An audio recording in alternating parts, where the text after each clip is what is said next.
ଖୁଦୁରୁକୁଣୀ ଓଷା ପ୍ରଥମ ଅଧ୍ୟାୟ।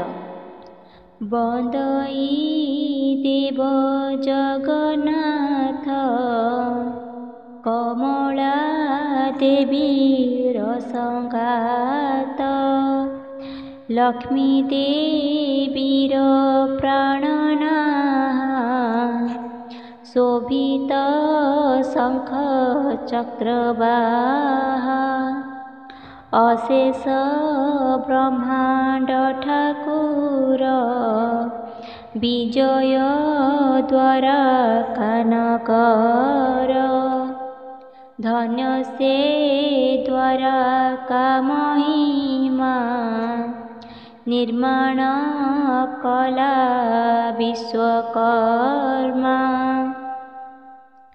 18 ବଂଶ ଲୋକ ଯହିଁ ଅଛନ୍ତି ପ୍ରଭୁ ସଙ୍ଗେ ନେଇ, ସମସ୍ତେ ବିଷ୍ଣୁର କୁଟୁମ୍ବ, ସକଳ ସମ୍ପଦ ଆରମ୍ଭ, ଅର୍ଜିଲେ ବହୁ ସୁତ,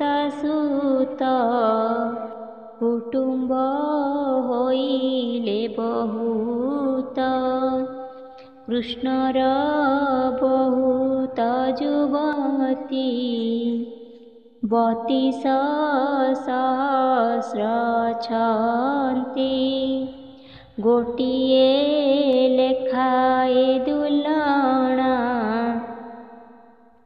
ଏଥି ଅଧିକ ନୁହେଁ ଊଣା, ଦୁହିତା 3 ଗୋଟି ଜାତ, ଏମନ୍ତେ କୁଟୁମ୍ବ ବହୁତ, ରାଜା ତହିଁରେ ଉଗ୍ରସେନ, ମନ୍ତ୍ରୀ ଯାବତ 3 ଜଣ, ସୁବେଣ ପରଜା ପାଳନ୍ତି, ବଳିଷ୍ଠ ଦୁର୍ବଳ ଅଛନ୍ତି, ସବୁରି ଘରେ ସୁଧ ସ୍ୱର୍ଣ୍ଣ, ସମସ୍ତେ କୁବେର ସମାନ, ଯାବତ ଓଷା ବାର ବ୍ରତ, ସେ ପୁରେ ଅଛଇ ସମସ୍ତ, ଆପେ ମନୁଷ୍ୟ ଦେହ ଧରି, ମେଦିନୀ ଭାରା ନାଶ କରି, ଯହିଁ ବିଜୟ ଯଦୁବଶ୍ଚ, ତହିଁ କିସ ଦେବା ଭକ୍ଷ୍ୟ, ଆଶ୍ୱିନ କାର୍ତ୍ତିକ ହଇଲା, ମାର୍ଗଶିର ଯେ ପ୍ରବେଶିଲା, ତା ଅନ୍ତେ ପୌଷ ମାଘ ଲେଖ, ଫାଲ୍ଗୁନ ଚୈତ୍ର ଯେ ବୈଶାଖ, ଜ୍ୟୈଷ୍ଠ ଆଷାଢ଼ ଯେ ଶ୍ରାବଣ, ଭାଦ୍ରବ ମାସ ହୁଏ ପୁଣ, କୃଷ୍ଣ ପ୍ରତିପଦା ତିଥିର, ଯେତେ ହୁଇ ରବିବାର, ଖୁଦୁରୁକୁଣୀ ନାମେ ଓଷା, ହୋଇଲା ସେହି ଦିନ ନିଶା, ରୁକ୍ମିଣୀ ଯୋଡ଼ିବେନି କର, ବୋଇଲେ ଶୁଣ ଚକ୍ରଧର, ଆଦିତ୍ୟ ବାର ଆଜି ହୁଏ, ହୋଇବ ମଙ୍ଗଳ ଓଷାଏ, ଖୁଦୁରୁକୁଣୀ ନାମ ତାର, ପୂଜିଲେ ମଙ୍ଗଳ ପାର, ସତ୍ୟ ଯୁଗ କରେ ଯେ ମଙ୍ଗଳା। ଝିଅଙ୍କୁ ପାଳି ଗିରିବାଳା, ମାତାଙ୍କୁ ମାଗିଲେ ସେ ବର। ଏ ଓଷା ହୋଇବ ଆମ୍ଭର। ପ୍ରସନ୍ନ ହୋଇ ବର ଦେବା, ଅସ୍ତୁ ବୋଇଲେ ତାଙ୍କୁ ସର୍ବା। ସେଦିନୁ ଏ ଓଷା ସମ୍ଭୂତ, ବାଳିକା ମାନଙ୍କର ମତ। ପ୍ରସନ୍ନ ବଦନ ମଙ୍ଗଳା, ବାଳିକା ମାନଙ୍କର ଲୀଳା। ଏଥକୁ ଆଶ୍ରେ ହେଲେ ହରି, ପୂଜିବେ ସୁଖେ ବାଳି ନାରୀ। ଶ୍ରୀକୃଷ୍ଣ ବୋଇଲେ ମୃଗାକ୍ଷୀ, ପୂର୍ବରୁ ଯେବେ ବିଧି ଅଛି। ଆମ୍ଭେ ତା ନ କରିବା ନାସ୍ତି, ବାଳିକା ଶ୍ରଦ୍ଧା ଯେ କରନ୍ତି। ଶୁଣି ରୁକ୍ମିଣୀ ହେଲେ ତୋଷ, ଆଶ୍ରମେ ହୋଇଲେ ପ୍ରବେଶ। ବିବିଧ ବନେ ନାନା ପୁଷ୍ପ, ମଣ୍ଡିଲେ ଦାସୀ ଚୌପାଶ।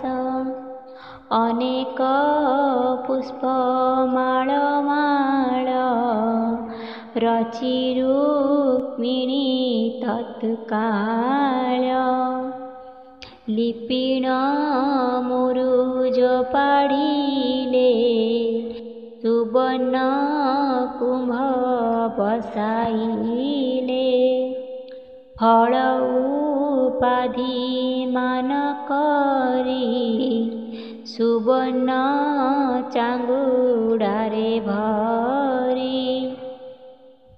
ଥୋଇଲେ ସକଳ ସନିଧେ, ଅନେକ ଦୀପାବଳି ମଧ୍ୟେ। ଯେତେକ ଓଷାର ଯେ ବିଧି, ଯେତେକ ଦ୍ରବ୍ୟ କଲେ ସିଦ୍ଧି। ବସିଲେ ବାଳିକା ସୁନ୍ଦରୀ, ହସ୍ତରେ ପୁଷ୍ପାଞ୍ଜଳି ଧରି। ଆବରି ବସିଲେ ସମସ୍ତେ, 18 ବଂଶ ଲୋକ ଯେତେ। ଶ୍ରିୟା ଯେ ମଧୁବତୀ ବାମା, ରୁକ୍ମିଣୀ ଲୀଳା ସତ୍ୟଭାମା। ସେ ଲୀଳା ମାଳ ଯେ ଦୁଲଣା, ସୁକେଶୀ ଚଞ୍ଚଳ ଖଜାନ। ମରୁଆ ସେବତୀ କୁଙ୍କୁମ, ସରୁଆ ତୁଳସୀ ଉତ୍ତମ।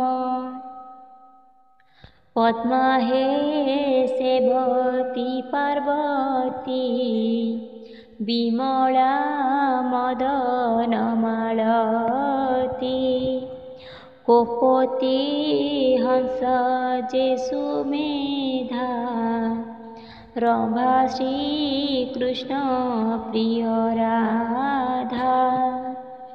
ଏମନ୍ତେ ଅନେକ ତରୁଣୀ, କେ ତାହା ପାରିବ ବଖାଣି।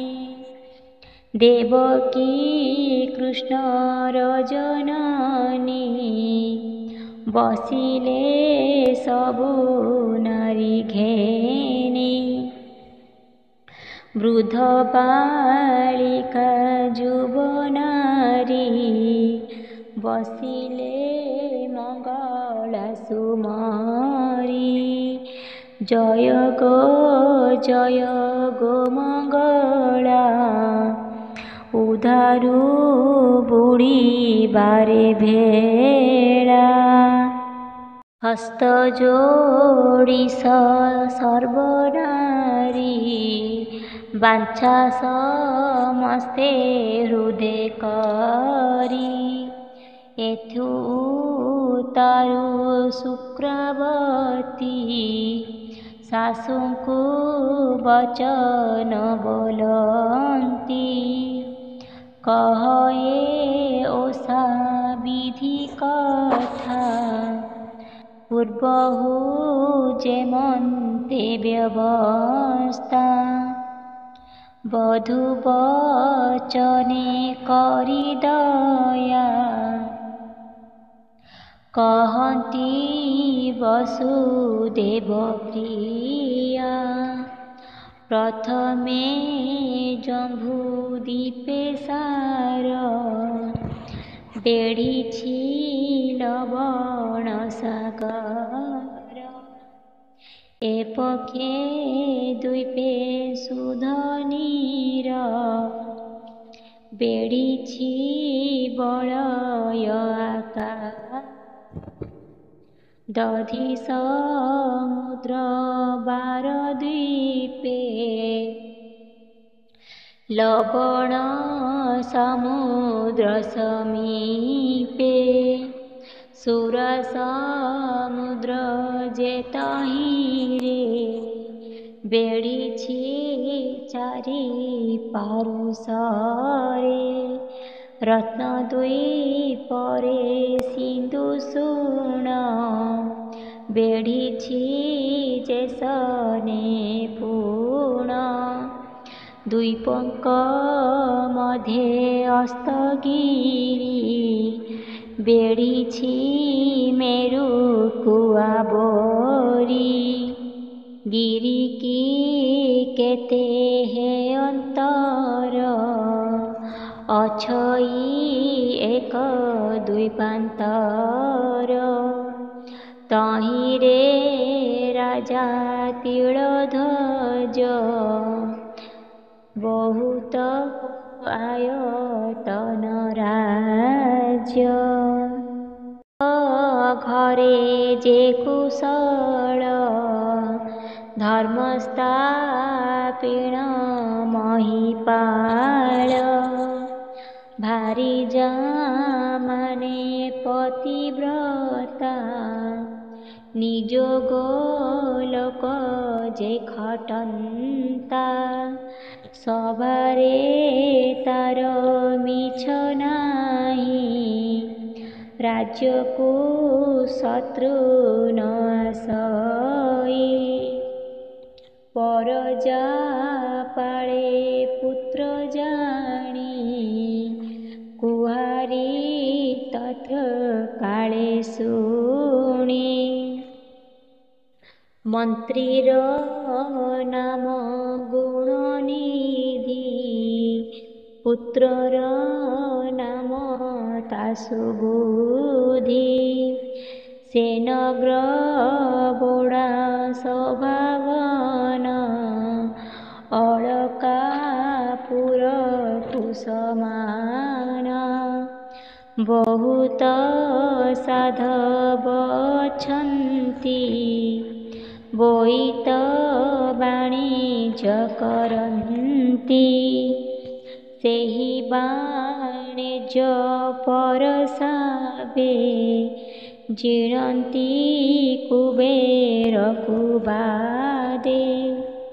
ପୋଇଲି ପିନ୍ଧେ ପାଟ ଶାଢ଼ୀ, ଆବର ହସ୍ତେ ସୁନା ଚୁଡ଼ି। ସାଧବ ମାନଙ୍କର ନାରୀ, ଶରୀର ସୁବର୍ଣ୍ଣ ଆବରି। ଗୁରୁ ହୋଇବ ବୋଲି ଅଙ୍ଗ, ଅଳଙ୍କାରକୁ ମଣେ ସଙ୍ଗ। स्फटिक पीडा सर्वघरे पावछ मान स्फटिकरे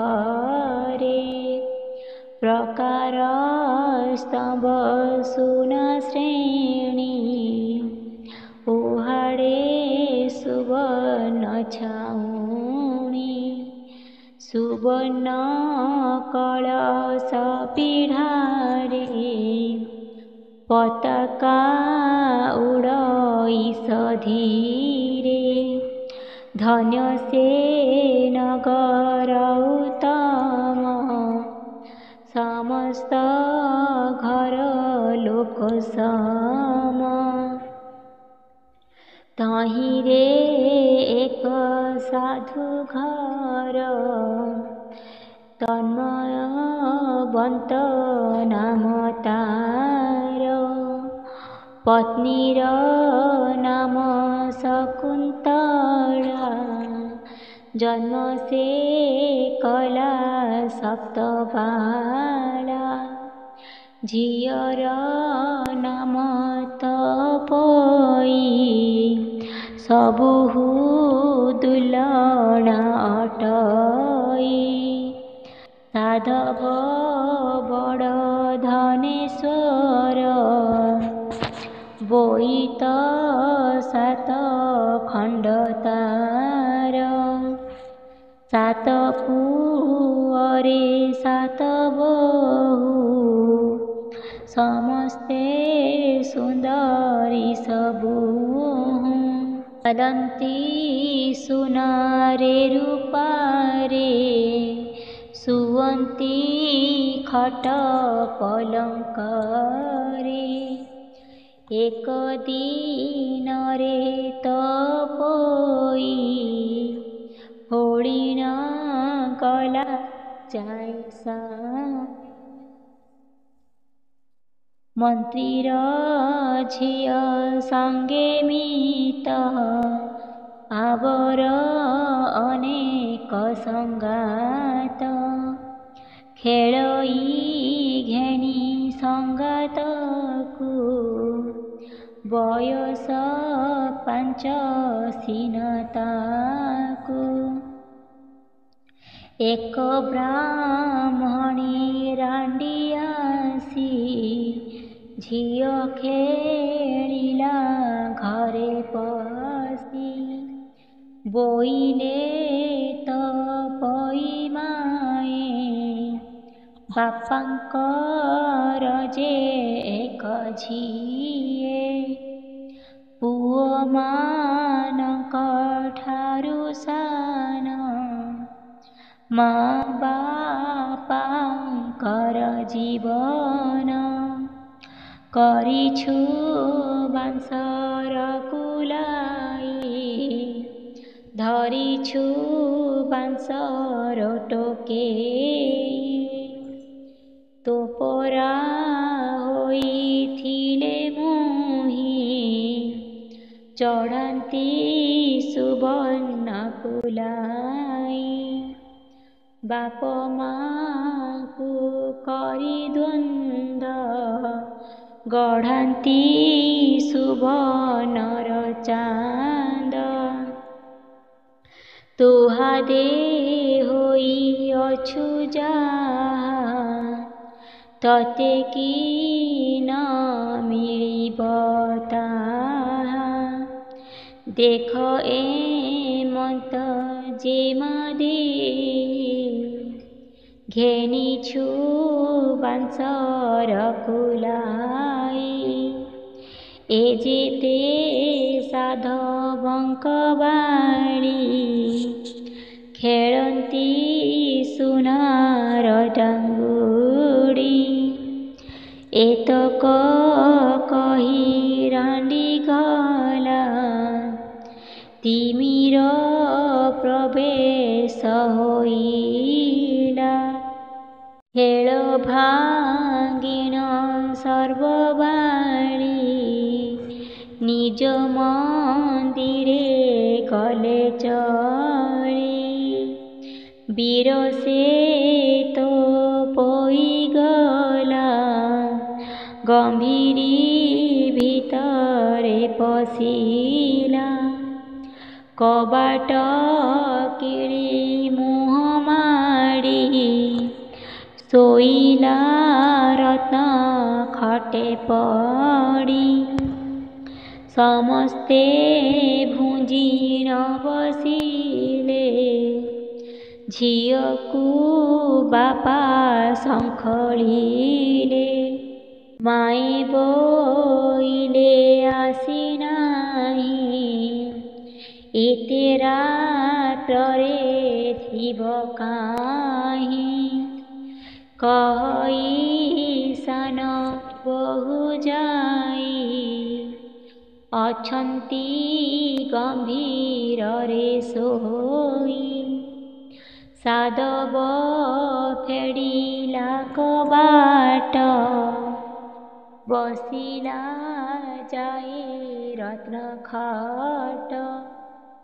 ବୋଇଲେ କାହିଁ ପାଇଁ ମାଏ, ଶୋଇଛୁ ରୁଷିଲା ପରାଏ। ଗଢ଼ାଇ ଦେବୀ ଭାଙ୍ଗିଥିଲେ, ଖୋଜାଇ ଦେବୀ ହଜିଥିଲେ। ଧୋବଣୀ ଧୋବା ନ ଖଟିଲା, ତାମ୍ବୁଳି ପାନ କି ନ ଦେଲା। ଗଭା କି ନ ଦେଇଛି ମାଳି, କିଏ ବା ତତେ ଦେଲା ଗାଳି।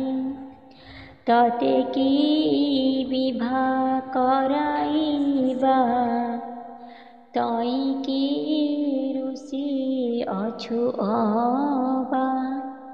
କଥା ନ କହି କିମ୍ପା ମରେ, ରୁଷିଛୁ କେଉଁ ନିମନ୍ତରେ। ଚାଟ ନ ଶୁଣ ତପଇ, ଶୋଇଛୁ ମାନ ଭର ହୋଇ। ଶପଥ ଭାଇ ଉଠାଇଲେ, ମାତାହିଁ ଅନେକ କହିଲେ। କେବେ ହେଁ ନ ଉଠଇ ବାଳି, କୁଟୁମ୍ବ ଯାକ ମନେ ଭାଳି।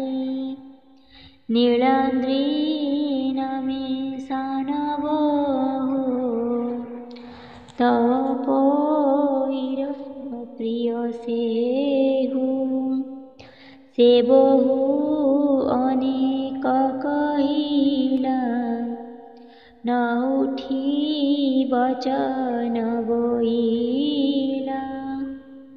କହ ମୋ ପିତାର ଗ୍ରତେ, ସୁବର୍ଣ୍ଣ ଚାନ୍ଦ ଦେଉ ମତେ।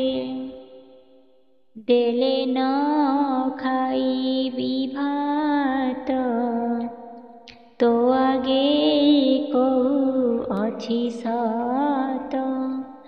ଶୁଣି ସମସ୍ତେ ତୋଷ ହେଲେ, ଝିଅଙ୍କୁ ପିଅର ବୋଇଲେ। ଏଛାର କଥାକୁ ଗୋ ମାଏ, ରୁଷିଛୁ ନ ମିଳିଲା ପ୍ରାଏ। କାଲି ଭିତରେ ଗଢ଼ାଇବି, 15 ଦିନେ ଚାନ୍ଦ ଦେବି। ଶୁଣିଉ ସୁତ ତପଇ, ବସିଲା ମାତା କୋଳେ ଯାଇ। ଏମନ୍ତ ରଜନୀ ପାଇଲା, ସାଧବ ବିନ୍ଧାଣି ଆଣିଲା। ସାଧବ ସାଧବାଣୀ ବସି, ଗଢ଼ନ୍ତି ସୁବର୍ଣ୍ଣର ଶଶୀ। ଚାରି ପାରୁଷ ଶହେ ହୀରା ଚନ୍ଦ୍ରକୁ ବେଢ଼ି ଯେହ୍ନେ ତାରା।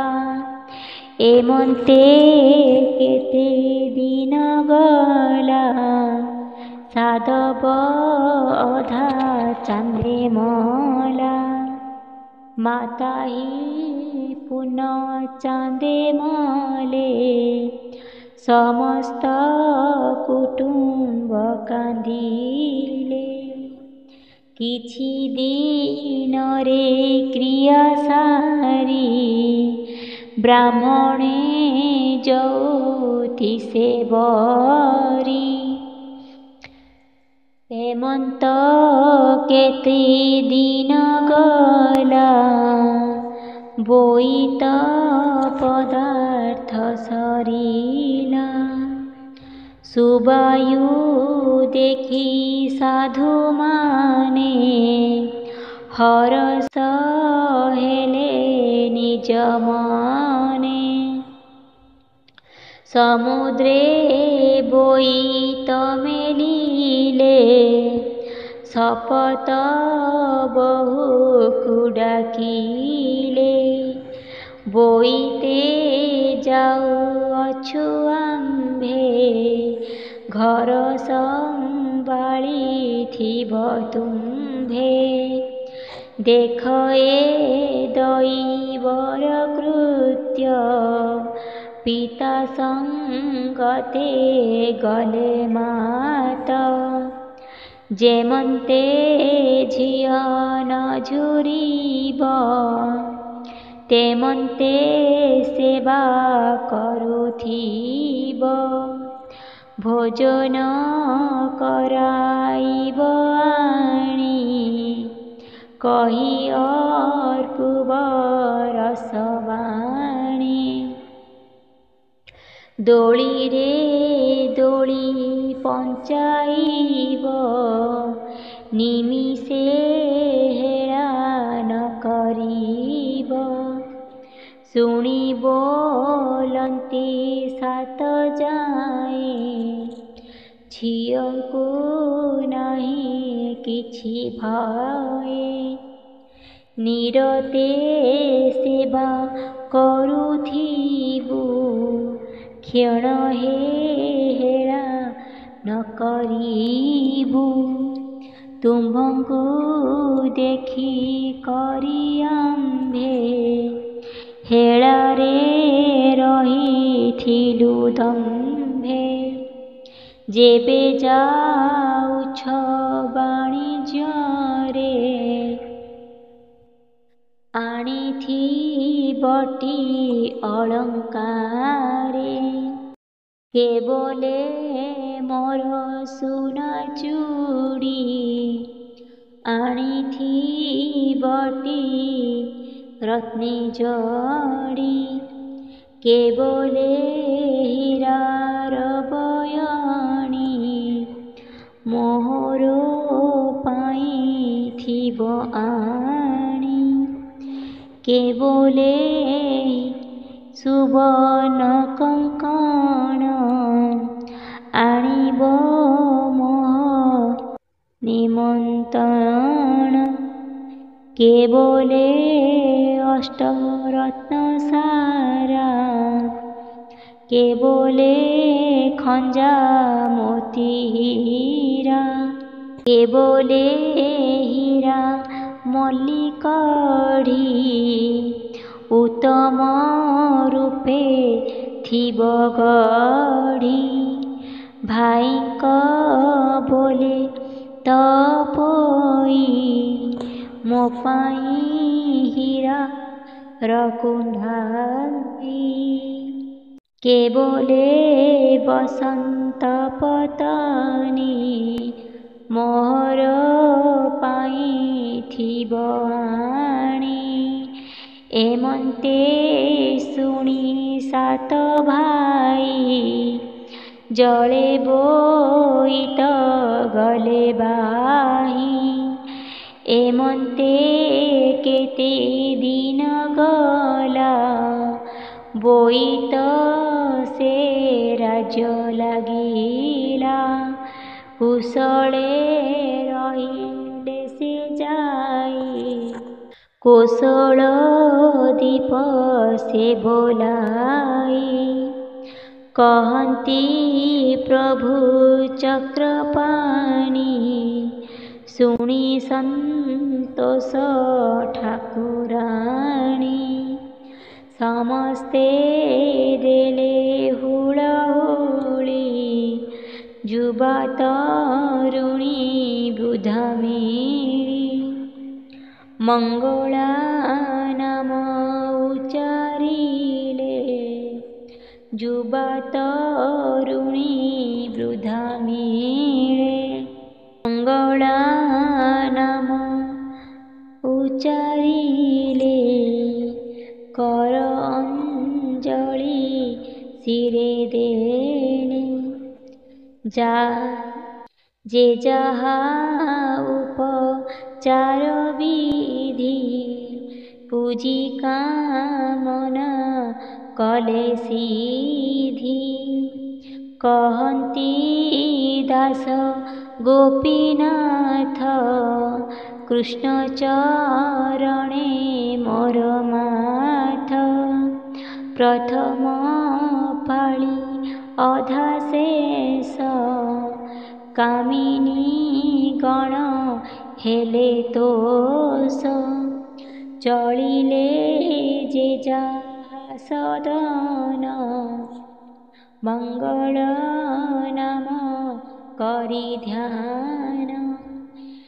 ଇତି ଶ୍ରୀକୃଷ୍ଣ ରୁକ୍ମିଣୀ ସତ୍ୟଭାମା ଉକ୍ତ ନାମ ପ୍ରଥମୋଧ୍ୟାୟ। ଦ୍ୱିତୀୟ ଅଧ୍ୟାୟ। ଏଥି ଉତ୍ତାରୁ ଏବେ ଶୁଣ, କହନ୍ତି ପ୍ରଭୁ ନାରାୟଣ। ରଙ୍ଗ ଧରେ ମନ୍ଦ ହସି, ରୁକ୍ମିଣୀ ସୁଖ ଚାହିଁ ଭାସି। ବୋଲନ୍ତି ଆରେ ପ୍ରିୟତମା, ତ ପଇର ଏ ମହମା। ଶୁଣି ଲୁଚିକି ପ୍ରିୟ ସହି, ତୋ ଆଗେ କହିଲଇ ମୁହିଁ। ସତ୍ୟଭାମା ଯେ ପାଶେ ଥିଲେ, କର ଯୋଡ଼ିଣ ଜଣାଇଲେ। ବୋଇଲେ କହ ଏ ବିଧାନ, ଶୁଣି ଶରଧା ମୋର ମନ। ସତ୍ୟଭାମାର ବୋଲ ଶୁଣି, କହନ୍ତି ପ୍ରଭୁ ଚକ୍ରପାଣି। ତନୟ ସାଧବ କୁମରେ, ଗଲେ ବୋଇତ ବାଣିଜ୍ୟରେ। ଲାଗିଲା ଏକ ଦ୍ୱାପାତରେ, ସୁଖେଣ ବିକା କିଣା କଲେ। କିଣିଲେ ଅଳଙ୍କାର ମାନ, ରହିଲେ ତହିଁ କିଛି ଦିନ। ଏଥି ଉତ୍ତାରୁ ସାତ ଯାଏଁ, ଘର ସମ୍ବାଳ ଦିନ ନିଏ। ତ ପୋଇକି ପାଳିଥାନ୍ତି, କ୍ଷଣ ହେଳା ନ କରନ୍ତି। ସେବା କରିଣ ଥାନ୍ତି ନୀତି,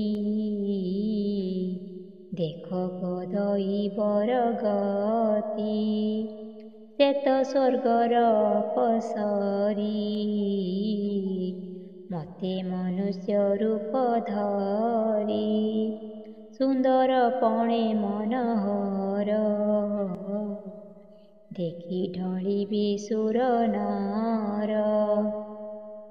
ମୁଖ ଦିଶଇ ଚନ୍ଦ୍ରଜିଣି, ତିଳ କୁସୁମ ନସାମଣି। ଅଧର ପକ୍ୱ ବିମ୍ବ ଫଳ, ଖଞ୍ଜନ ନୟନ ଚଞ୍ଚଳ। କୁମ୍ଭକାକୃତି କଣ୍ଠ ଦେଶ, ନିଚ ଚାମର ପ୍ରାୟ କେଶ। କୋକିଳ ପ୍ରାୟ କହେ ବାଣୀ, ଅଙ୍ଗୁଳି ଚମ୍ପା କଢ଼ି ଜିଣି। ଚରଣ ରଙ୍ଗ ଅରବିନ୍ଦ, ବେଢ଼ି ନଥାନ୍ତି ସଟପଦ। ଏମନ୍ତେ ତପୋଇବାଳା, ତାହାର ଶପଥ ଶ୍ରୀଲୀଳା। ଏହି ସମୟେ କାଳଜାଣି, ସ୍ୱର୍ଗରୁ ଅଇଲା ରମଣୀ। ସାଧବ ଦ୍ୱାରେ ସେ ମିଳିଲା, କପଟେ ଭିକ୍ଷା ସେ ମାଗିଲା। ରାଣ୍ଡି ବ୍ରାହ୍ମଣୀ ରୂପଧାରୀ, ଦେଖିଲା ସାଧବର ନାରୀ। ସର୍ବେ ଦେଖିଣ ତାରେ ଧାଇଁ, ମାୟାରେ କିଛି ନ ଦିଶଇ।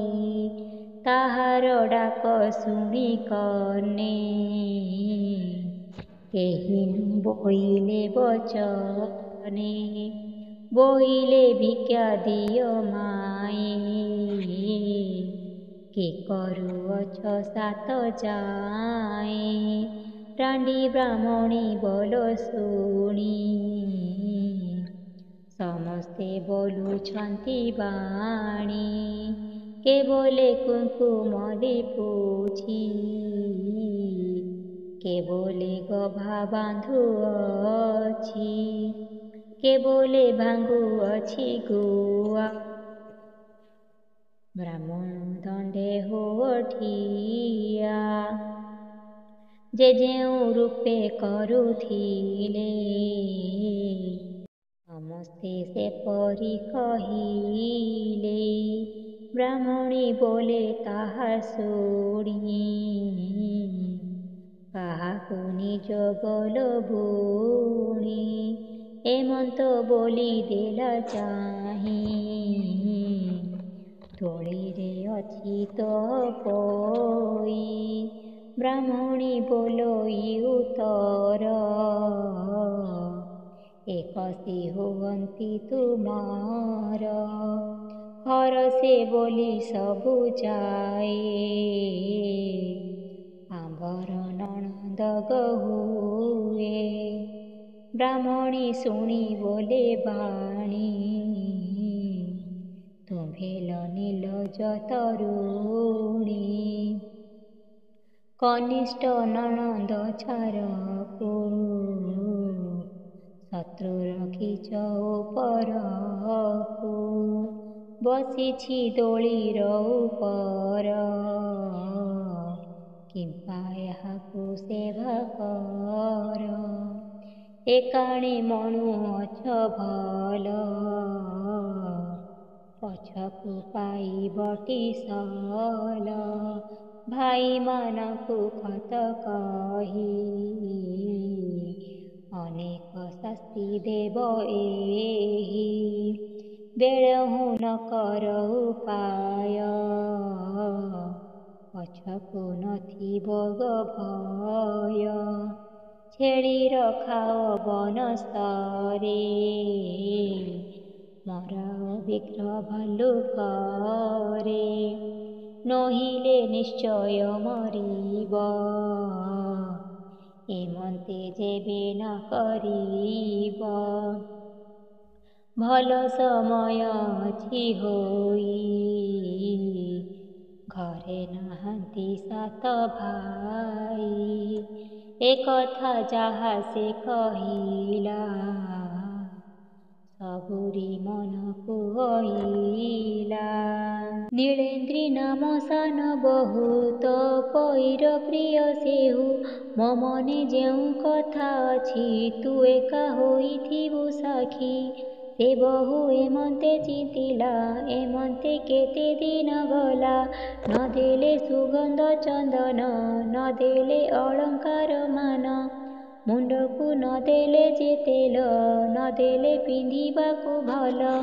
ପଶାଇ ନ ଦେଲେ ଯେ ଦୋଳି, ଆବର ଜଗାଇଲେ ଛେଳି।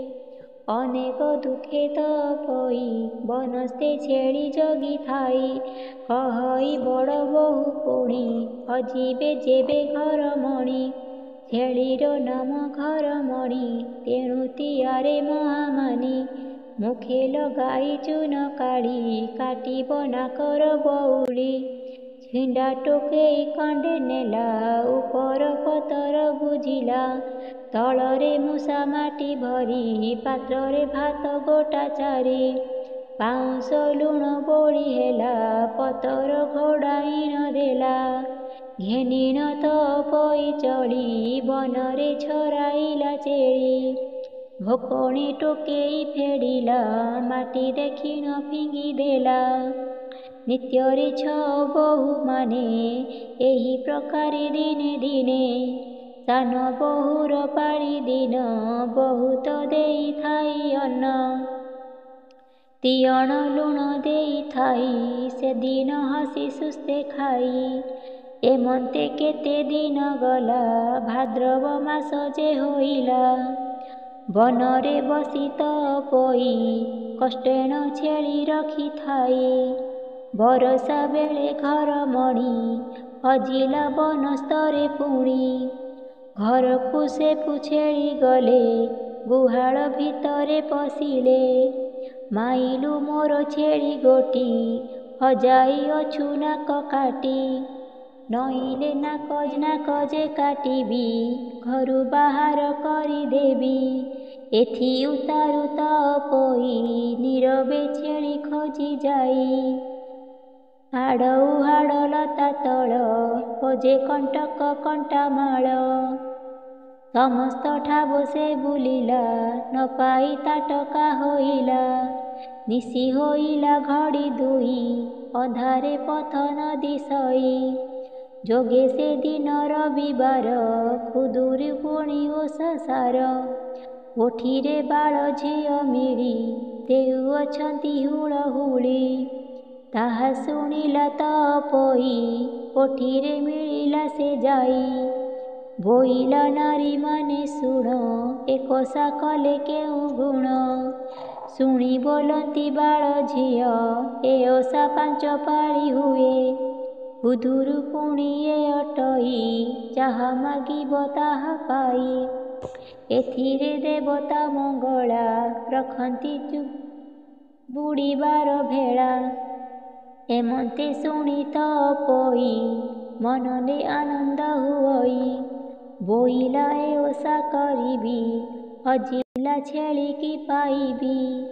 ତପଇ କି ବସାଇଲେ ସମସ୍ତ ଫଳ ଦେଇଦେଲେ। ବସିଲା ସାଧବର ବାଳି ମନରେ ମଙ୍ଗଳା ସୁମରି। ମାଗ ମଙ୍ଗଳା ତୁ କାମାକ୍ଷୀ ତତେ ମୁଁ ସେବା କରୁଅଛି। ଛେଳି କି ପାଇବି ମୁଁ ଯେବେ ମୋହର ବାଞ୍ଛା ସିଦ୍ଧି ତେବେ।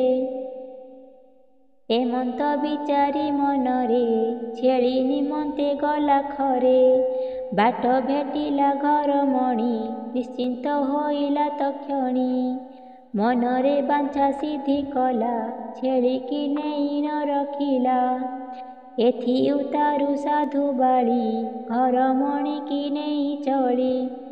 ଘରକୁ ଅଡ଼ାଇଣ ନେଲା ଗୁହାଳ ଭିତରେ ଛାଡ଼ିଲା। ବସିଲା ବହନ୍ତିରେ ଯାଇ ଦେହକୁ ଶୀତଳ କରାଇ। ଏଅନ୍ତେ ବଡ଼ ବୋହୂ ଆସି ଦେଖିଲା ଦ୍ୱାରେ ଅଛି ବସି। ବୋଇଲା କାଲି କାହିଁ ଥିଲୁ ଛେଳି କି ମୋର ହଜାଇଲୁ। ପଡ଼ି ନ ଥାନ୍ତୁ ଯେବେ ଭେଟ ପିଟନ୍ତି ତେନ୍ତୁଳିର ଛାଟ। ଏମନ୍ତ ଶୁଣି ତପଇ ଡରଣେ ବଚନେ ବୋଲାଇ। ଛେଳି କି ଆଣିଲି ହେ ଖୋଜି ବରଷା କେବେ ଥିଲା ହଜି। ବୋଇଲ ବଡ଼ ବୋହୂ ପୁଣି ବହନ ଛେଳି ଯାଅ ଘେନି। ସକାଳୁ ଭାତ ବଢ଼ା ହୋଇ ଥୁଆ ହୋଇଛି ତୋହ ପାଇଁ। ରାତ୍ର ପାହିଲା ଘେନି ଯାଅ ଛେଳି କି ବହନ ଚରାଅ। ତା ଶୁଣି ତପଇ ଗଲା ଗୁହାଳ ଭିତରେ ପଶିଲା। ଛେଳି ପଲଙ୍କୁ ଓଡ଼ାଇଲା, ବନରେ ନେଇ ଚରାଇଲା। ବେଳ ବୁଡ଼ିଲା ବନସ୍ତର, ଅନ୍ଧାରେ ନଦୀ ସେ ଦୁଆର। ଏମନ୍ତ କେତେ ଦିନ ଗଲା, କୁଦୁରୁ ପୁଣି ଓଷା ହେଲା। ଭାଳଇ ତ ପଇବାଳି, ପାଇଛି ହଜିଲାର ଛେଳି। ଏମନ୍ତ 5 ପାଳି ଗଲା, ଶଙ୍କିକ ସଙ୍ଗତେ ମିଳିଲା। ଖୁଦ କୁଣ୍ଡାରେ ପିଠା କରି, ଖୁଦ ତଣ୍ଡୁଳ ପୁର କରି। ଶଙ୍କିକି ମାଗିଲା ବହନ, ଫଳମୂଲର ପିଠାମାନ। ଓଷା କଠିରେ ଯାଇ ବସି, ଭାଇଙ୍କ ଶୁଭ ସେ ମନାସି। ବୋଇଲା ମଙ୍ଗଳା ଉଦ୍ଧାର, ମହାସଙ୍କଟୁ ପାରି କର। ତରବରଷ ହେଲା ଗଲେ, ଆପଣା ରାଜ୍ୟକୁ ନଇଲେ। ଆଶାର ସପନ ଦେଖିଲି, ତେଣୁ ତୁମକୁ ଶ୍ରଦ୍ଧା କଲି। ଭାଦେବୀ ମଙ୍ଗଳା ଗୋସାଇଁ, ଶୁଭେ ଆସିବେ 7 ଭାଇ। ଦେଖିବି ବେନି ନୟନରେ, ପ୍ରବେଶ ହୋଇଲେ ମନ୍ଦିରେ। ଏମନ୍ତ ବାଛା କରି କାଳ, କଳେ ଘେନିଲା ଦୀପାବଳି।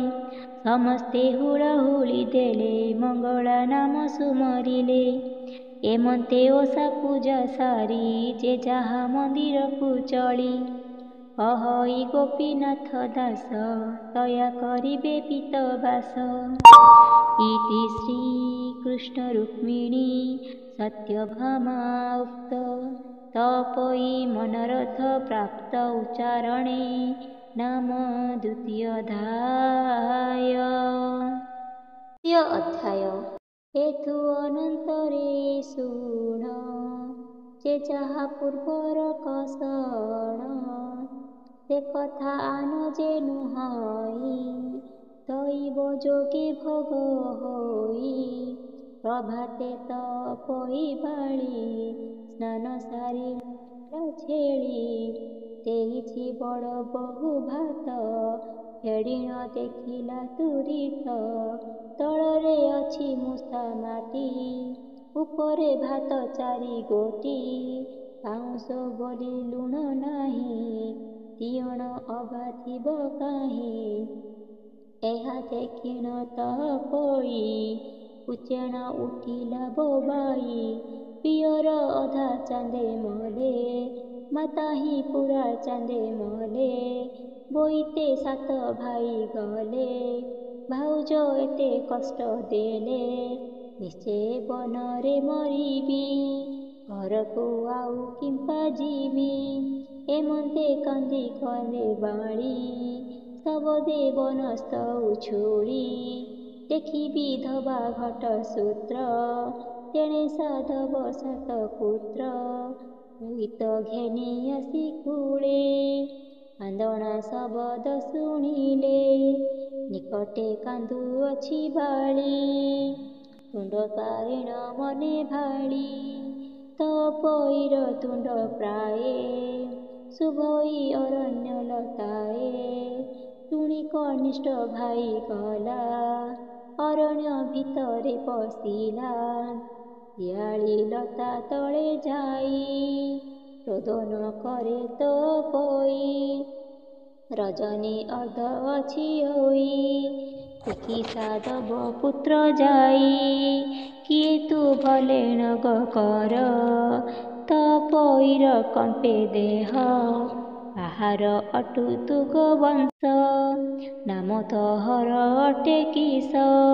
ଏମନ୍ତ ଶୁଣି ତପୋଇ, ନ କାନ୍ଦି ସମ୍ଭାଳି କହଇ। ନ ଜାଣେ ଭାଇ ବୋଲି କରି, ଉଭା ହୋଇଲା ମନେ ଡରି। ବୋଇଲା କେତୁମ୍ଭ ଗୋସାଇଁ, ନିରକ୍ଷ ପାରି ମୁଁ ଅଟଇ। ମୋର ପିତାଙ୍କ ନାମ ସାହୁ, 7 ପୁଅରେ 7 ବୋହୂ।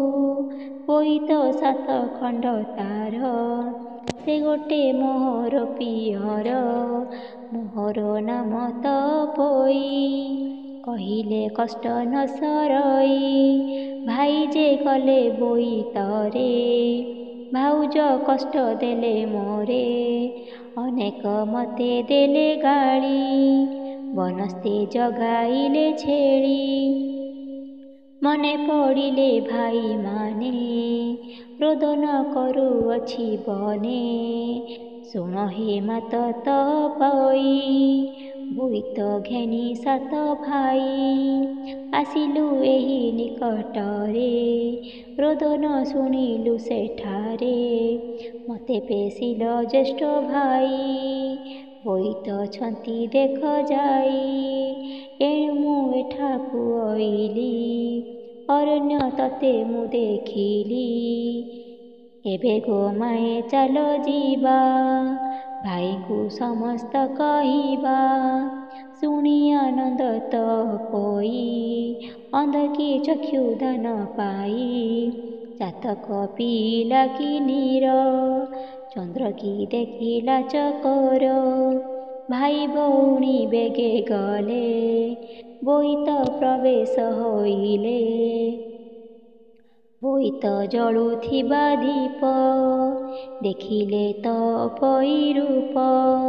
ତେଲ ବିହୁନେ କେଶ ଉଡ଼େ ମୁଣ୍ଡୁ ଉକୁଣ ଝରି ପଡ଼େ।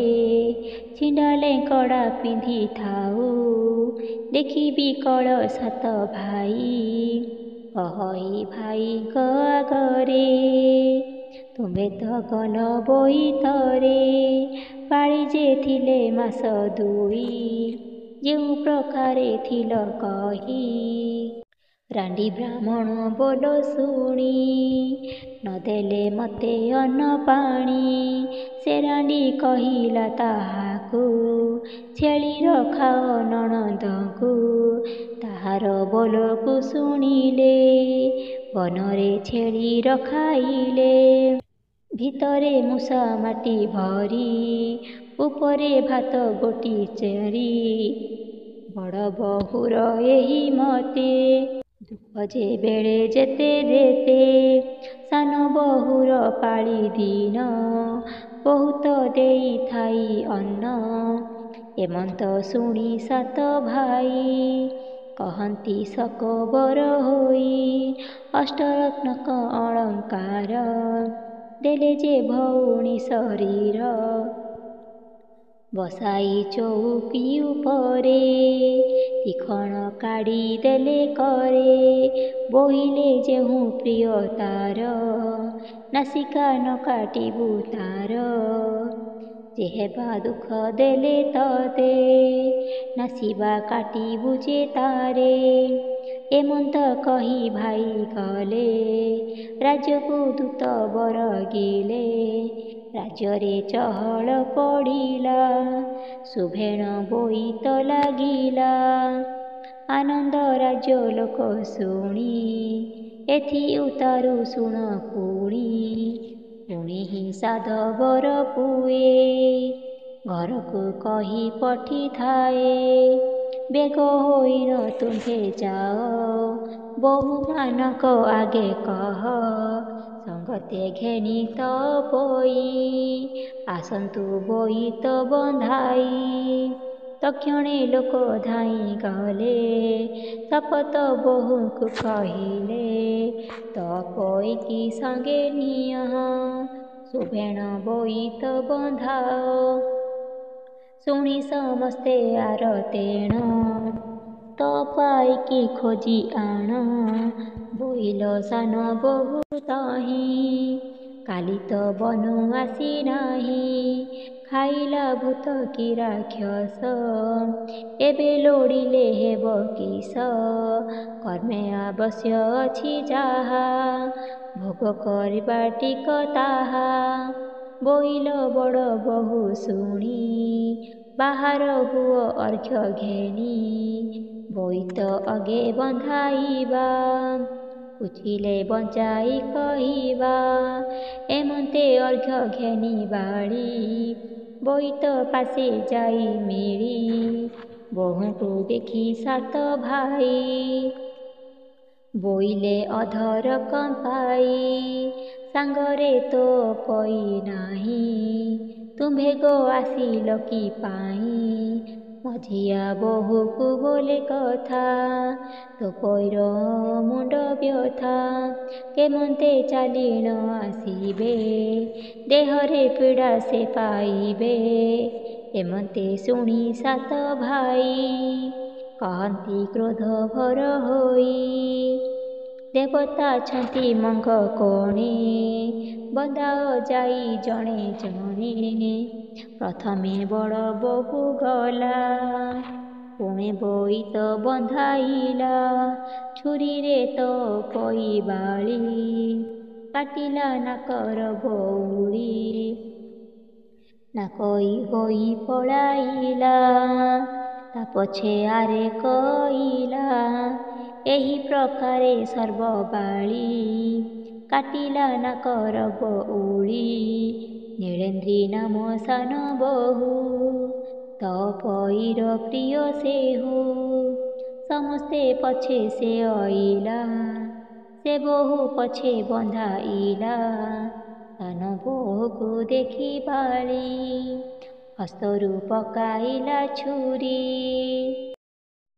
କଣ୍ଠୁ କାଢ଼ିଲା ରତ୍ନମାଳି ବୋହୂ ବେକରେ ବେଲା ବାନ୍ଧି କାଖ କରିଣ ବୋଉ ନେଲା ଆପଣା ମନ୍ଦିରେ ରଖିଲା ଅତି ଆନନ୍ଦେ ସେ ହୋଇଲେ ଉତ୍ତମ ସୁଖ ଭୋଗ କଲେ ଏମନ୍ତେ ଶୁଣି ସେ ରୁକ୍ମିଣୀ ବୋଲନ୍ତି ଆହେ ଚକ୍ରପାଣି ନ କହି ମାନେ କାହିଁ ଗଲେ କେମନ୍ତେ ଯାଇ ସେ ରହିଲେ ସେ କଥା କହ କହ ହାୟ ହରି କେମନ୍ତେ ହେଲେ ଏତେ ସରି ରାଣ୍ଡି ବ୍ରାହ୍ମଣୀ ସିନା ଆସି ତାହାକୁ ଶିଖାଇଲା ବସି ବୋଲଇ ନଣନ୍ଦ ଏ ଛାର ଏହାକୁ ଏତେ ସେବା କର କଷଣ ଦେଇ ତମାଇଲ ପଛକୁ ଦୁଃଖ ସମ୍ପାଦିଲ ତୁମ୍ଭେ ଗो ନିଲ ଯୋ ବାଳିଶ ଏମନ୍ତ କହିଣ ସେ ଗଲା ମାୟା ମୋହିନୀ ଲଗାଇଲା ହଜିଲା ଏହାଙ୍କର ବୁଦ୍ଧି ନଣନ୍ଦ ସଙ୍ଗେ ହେଲେ ବାଦି ଆୟତ ନଥିଲା ତାଙ୍କରି କିମ୍ବା ହୋଇଲେ ଏତେ ସରି କହନ୍ତି ଦେବକୀ ନନ୍ଦନ ଶୁଣ ଗୋ ଯୁବତୀ ରତନ ନାକୋଇ ମାନେ ତହିଁ ଗଲେ ଅରଣ୍ୟ ଭିତରେ ପଶିଲେ ବହୁତ ଦୂର ପଥ ଯାଇ ବୁଲନ୍ତି ବାର ପ୍ରାୟ ହୋଇ ବିକଳେ କରନ୍ତି ରୋଦନ ସୁବହି ଘୋର ଗରଜନ ସମସ୍ତେ ହୋଇ ଏକ ମେଳ ବସିଲେ ବୃକ୍ଷ ଛାଇ ତଳ ରୁଧିରେ ତନୁ ଜର ଜର ପଡ଼ଇ ଧରଣୀ ଉପର ହୃଦୟେ ବେନି କର ସାରି କାନ୍ଦନ୍ତି ଦଇ ବସୁମରି ଆହା ବିଧାତା ଏହା କଲୁ କି ଦୋଷ ଏୟା ଦେଶା ବହିଲୁ ଏକା କରମ ସଡ଼ ନାରୀ ଲେଖିନଥିଲୁ କି ବିଚାରି କି ପାଇ ନ କଲୁ ମରଣ ବନସ୍ତେ ଥିଲା ଏକ ସଣ ସାଧବ ଘରେ ହେଲୁ ଜାତ ଏକାଳେ ହୋଇଲୁ ଅନାଥ ଯାଆନ୍ତୁ ବାପା ଭାଇ ଘର ମୁଖକୁ ଚାହିଁବୁ କାହାର ଏମନ୍ତେ ବୋଲିଣ ଯୁବତୀ ସମସ୍ତେ ରୋଦନ କରନ୍ତି ବୋଇଲେ କରିବା ଗୋ କିସ ଖାଇ ମାରିବା ଆଣ ବିଷ କେବଲେ କିଛି ଗନ ଭାଳ ନିଶ୍ଚେ ପୁରିଲା ଆମ୍ବ କାଳ କେବଲେ ବନେ ପଶି ଯିବା ବ୍ୟଘ୍ର ଭାଲୁଙ୍କ ମୁଖେ ଯିବା କେହି ଆମ୍ବକୁ ନ ଖାଇଲେ ନିରେଖ ବୋଲି ଛାଡ଼ିଦେଲେ ଏମନ୍ତେ ବହୁ ବେଳ ଗଲା ତିମିର ଆସି ପ୍ରବେଶିଲା ଦୈବ ଯୋଗେଣ ଶାର୍ଦୂଳ ক্ষୁଧା ତୃଷାରେ ସେ ଆକୁଳ ମିଳିଲେ ଯୁବତୀଙ୍କ ପାଶ ଦେଖିଣ ବୁଢ଼ିଲା ସାହସ ନ କହି ମାନେ ତହିଁ ପଡ଼ି ପିଣ୍ଡରୁ ପ୍ରାଣ ଗଲା ଛାଡ଼ି ବେନି ଶାର୍ଦୂଳ ତହିଁ କଲେ ସେ ମୃତ ପିଣ୍ଡ ପଡ଼ିଥିଲେ। ଏମନ୍ତେ ରଜନୀ ପାହିଲା ରବି କିରଣ ପ୍ରକାଶିଲା ସେ ବନେ ସଦା ଶିବ ଥାନ୍ତି ମର୍କଜଲିଙ୍ଗ ଶୋଭା ପାଆନ୍ତି ତାହାଙ୍କୁ ନ ଦେଖନ୍ତି କେହି ଗୁପତେ ହୋଇଯାନ୍ତି ରହି ବିରୂପା ନାମେଣ ଶବର ବୁଲଇ ମହାବନ ଘର। ଏମନ୍ତେ ବନେ ବୁଲୁଥିଲା ବନେ ସେ ଲିଙ୍ଗକୁ ଭେଟିଲା ଦେଖିଲା ମର୍କତଲିଙ୍ଗକୁ ବିଚାର କଲା ସେ ମନକୁ ବୋଇଲା ଆଜି ଭାଗ୍ୟ ମୋର ଦର୍ଶନ ପାଇଲି ଶଙ୍କର। ଏ ସୁଧ ଚିତ୍ତେ ବୃଦ୍ଧ କଲା ସାଷ୍ଟାଙ୍ଗ ଦଣ୍ଡବତ କଲା ଉଠି ହୋଇଲା କୃତ୍ୟ କୃତ୍ୟ ସେଠାରୁ ଗଲା କତୁରିତ ସ୍ନାନ ଚଉଚ ଜଳେ ସାରି ନୀର ଆଣିଲା କରେ ଧରି ଶିବଙ୍କ ଶିରରେ ଢାଳିଲା କୁସୁମ ବେଲପତ୍ର ଦେଲା ସଦାକୁ ପକ୍ୱ ଫଳ ଆଣି ଦେଇ ପୂଜିଲା ସୁଣ ପାଣି ଉଠିନ କଲା ନମସ୍କାର ଆନନ୍ଦେ ବୋଇଲେ ଶବର। ଏମନ୍ତ ନିତ୍ୟ ସେବା କରି ଦୃଢ଼ ବିଶ୍ୱାସ ଚିତ୍ତେ ଧରି ଦିନେ ସେ ବିରୂପା ଶବର ପୂଜିଣ ଯାଉ ସେ ଶଙ୍କର। ବନେ ଯାଉଛି ବେଗ ହୋଇ ବାଟରେ ଦେଖିଲା ଯାଇ ଷଡ଼ ଯୁବତୀ ଛନ୍ତି ମରି ନାସା ଛେଦନ ସବୁ କରି ଦେଖିଣ ଆଶ୍ଚର୍ଯ୍ୟ ହୋଇଲା ମର୍କତଲିଙ୍ଗ ପାଶେ ଗଲା ସେ ନିତ୍ୟ କର୍ମ ଯେ ସାରିଲା ଯିବାକୁ ମେଲାଣି ମାଗିଲା ହିରଣ୍ୟ ନ କହି ବଚନ ବୁଝିବା ପାଇଁ ତାର ମନ।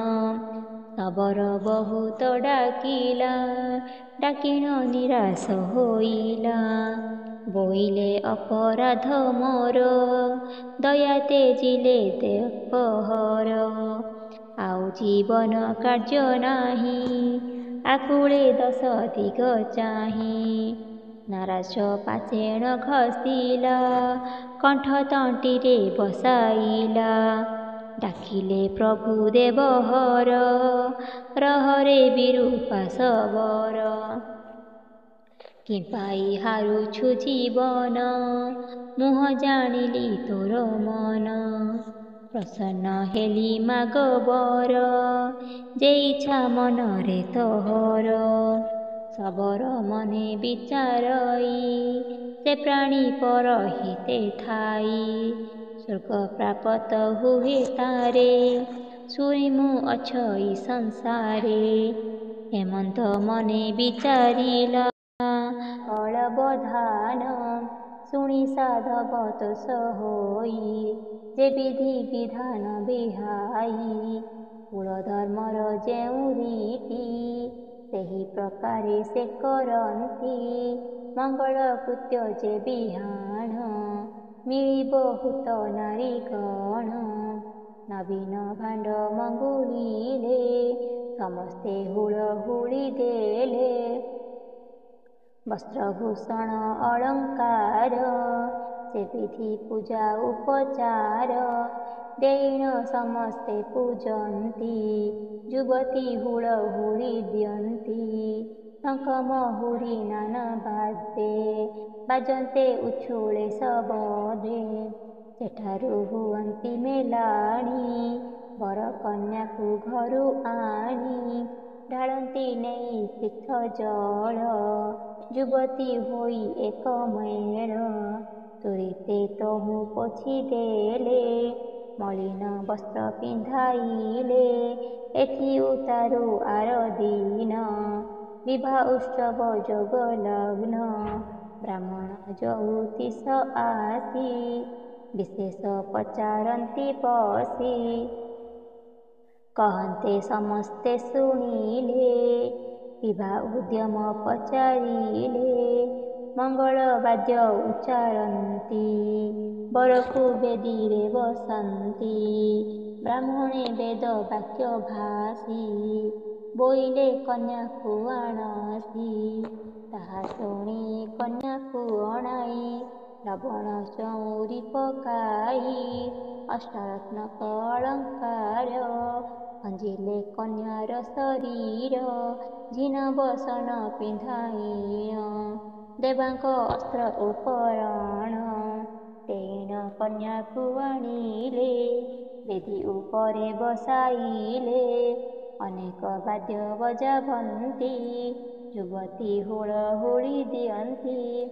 ଶବଦ ଶୁଭେ ଘୋର ନାଦ, ବ୍ରାହ୍ମଣେ ପଢ଼ୁଛନ୍ତି ବେଦ। ଜନ ଗହଳେ ନୁହେଁ ପଶି, ଦେଖି ବର କନ୍ୟାକୁ ତୋଷି। ସମସ୍ତେ ଧନ୍ୟ ଧନ୍ୟ କଲେ, ବିବାହ ଉତ୍ସବ ବଢ଼ାଇଲେ। ବନ୍ଧୁ କୁଟୁମ୍ବ ଜ୍ଞାତ ଜନ, ଭୋଜନ କଲେ ମିଷ୍ଟ ଅନ୍ନ। ସେଦିନ ରଜନୀ ପାହିଲା, ରବ କିରଣ ପ୍ରକାଶିଲା। ସାତ ଭାଇଙ୍କି ଅଣାଇଲା, ବିରଞ୍ଚି ସାଦବ ଉଠିଲା। ବୋଇଲେ ମେଲାଣି ଆମ୍ଭଙ୍କୁ, ବହନ ଦିଅ ଯେ ହେବାକୁ। ଶୁଣି ତନୟ ସାଧୁ ସୁତେ, ଉଦ୍ୟମ କଲେ ଯିବା ଅର୍ଥେ। ସଜ କିରଣ ରଜ ଦୋଳି, ବସାଇ ତପୋଇ ବାଳି। ସୁବର୍ଣ୍ଣ ଚାନ୍ଦ ଘରେ ଥିଲା, ସାଧବ ବେଗେ ଅଣାଇଲା। ଉପରେ ଖଟାଇଲା ସେହି, ଦେଖି ଆନନ୍ଦ ତପୋଇ। ଚନ୍ଦ୍ରକୁ ବେଢ଼ି ଦେନେ ତାରା, ଅତି ସୁନ୍ଦର ଦିଶେ ତୋରା। ଦେଖିଣ ନଗ୍ର ନାରୀମାନେ, ବୋଲନ୍ତି ଧନ୍ୟ ତୋ ଜୀବନେ। ସାତ ଭାଇରେ ତପୋଇ। ପଞ୍ଚମ ଅଧ୍ୟାୟ। ଏଥୁ ତାରୁ ଶୁଣ ଏବେ, କହିବା ତହିଁର ବିଧାନ। ଯହୁଁ ସେ ତପୋଇ ବାଳି, ସ୍ୱର୍ଗ ଭୁବନ ଗଲା ଚଳି। ଦେଖି ତାହାର ବନ୍ଧୁ ଜନେ, ଚକିତେ ଚାହିଁଲେ ଗଗନେ। କହନ୍ତେ ସମସ୍ତେ ଶୁଣିଲେ, ବହୁତ ଜନ ମେଳି ଦେଲେ। ଦୂରରୁ ଶୁଭଲା ସୁବୋଧ, ସକଳ ହୋଇଲେ ନିର୍ବୋଧ। ବୁଦ୍ଧି ବିବେକ ଜନମାନେ, ବିଚାର କଲେ ମନେ ମନେ। ବୋଇଲେ ସ୍ୱର୍ଗ ଅପସରି, ମଞ୍ଚେ ଜନ୍ମିଲା ଦେହ ଧରି। ଭୋଗ ସରନ୍ତେ ସେହୁ ଗଲା, ସ୍ୱର୍ଗରେ ଯାଇଣ ବସିଲା। ଶୁଣି ତନୟ ସାଧୁ ସୁତ, ବୋଇଲେ ଏକଥା ଉଚିତ। ଯେବେ ସେ ଦେବତା ନୁହନ୍ତି, ସ୍ୱର୍ଗର ଚାନ୍ଦ କି ମାଗନ୍ତ। ଏମନ୍ତ ଶୁଣି ତହୁଁ ଗଲେ, ନିଜ ଭୁବନେ ପ୍ରବେଶିଲେ। ସେ ସାତ ଭାଇ ମେଳ ହୋଇ, ପାଳନ୍ତି ଏକ ମନ ହୋଇ। ବୋଲନ୍ତି ଦେବତାର ମାୟା, କେ ଅବା ଜାଣିଥିଲା ଏହା। ନ ବୁଝି ଆମ୍ଭେ ଏତେ ସରି, କୁଳବଧୂଙ୍କୁ ଦୂର କରି। ନାସିକା ମାନ କଟାଇଣ, ହଉଡ଼ି ଦେଲେ ତକ୍ଷଣ। ନିରାଶ ହୋଇ ପଳାଇଲେ, କେ କାହିଁ ଯେ ପ୍ରାଣ ହାରିଲେ। ଏବେ କରିବା ଆଗ କିସ, ସବୁ ମରିବା ଖାଇ ବିଷ। ଧନ ସମ୍ପଦ ଅକାରଣ, ଦଇବ ଦେଲା ଯେ କଷଣ। ମାତା ପିୟର ଆମ୍ଭେମାନେ, ଆମ୍ଭ କଷଣ ନ ଦେଖିଲେ। କହିଣ ବିମଳ ହୁଅନ୍ତି, ନୟନୁ ଲୋତକ ଗଢ଼ାନ୍ତି। ବହୁତ ହୋଇଲା କିଷଣ, ଜଗତେ ଶୁଭିଲା ଶୋଷଣ।